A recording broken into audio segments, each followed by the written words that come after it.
Okay, good afternoon. I haven't got my selfie stick. I don't know where it is. I've left it somewhere. Today's watch day. I'm playing with some watches that I've got. I don't know if you ever saw the film The Good, the Bad, and the Ugly. It was there was a scene in it where Tuco goes into the gun shop and he takes a few guns apart and swaps parts and looks at different barrels and cobbles one gun together. And that was his Frankenstein gun, if you like. Well, I had that idea for building a watch because, as you know, I've got this watch, which I really like, except the fingers suck on it. I can't get on with the fingers at all. They're horrible. It's my ideal pilot's watch. So what I've been doing today is I've been looking at watches and seeing if I can create a Frankenstein watch the way I want it, because I can't find them. I can't find the watch that I want on the internet, unless you pay hundreds of pounds, nearly £1,000. And I thought, how difficult is it to have numbers and a bezel and a black face and fingers that you can see? Because the Timex fingers really suck. I struggle at best of times because I'm 62, 63 this year, and you know I need glasses, and I don't want to be struggling to see which finger is which. I'm sure if I was 20 it wouldn't be an issue, but I like clear numbers. Now I've got these watches. This was an old Timex that I had. Okay, I took the insides out. This was the face out of it, and the fingers. That's the movement. And this was a watch that I had with a broken glass, which is the same as this one, but it came in green for some reason. I didn't really want it in green. Black would have been cool, but this one's black and silver, but never mind. It's identical watch to this one. And I've just worked out that I've swapped the faces over. This is the mechanism out of this watch. So this will definitely fit in this watch, which means it will fit in this watch. So I'm going to try to put this into my watch. Now Timex do actually have interchangeable parts. That's what I suspected.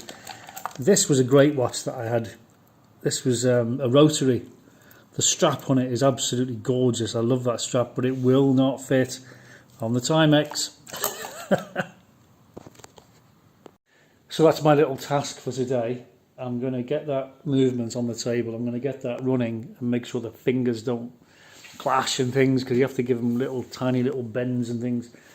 And when I'm happy and satisfied that it's going okay, I'm going to pop the back off my watch and put that mechanism inside mine.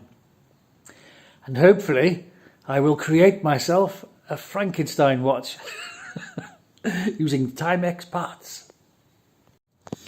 Yeah, I really like that face, and the numbers, the fingers, everything. So I've got it all on the table. That's the date wheel.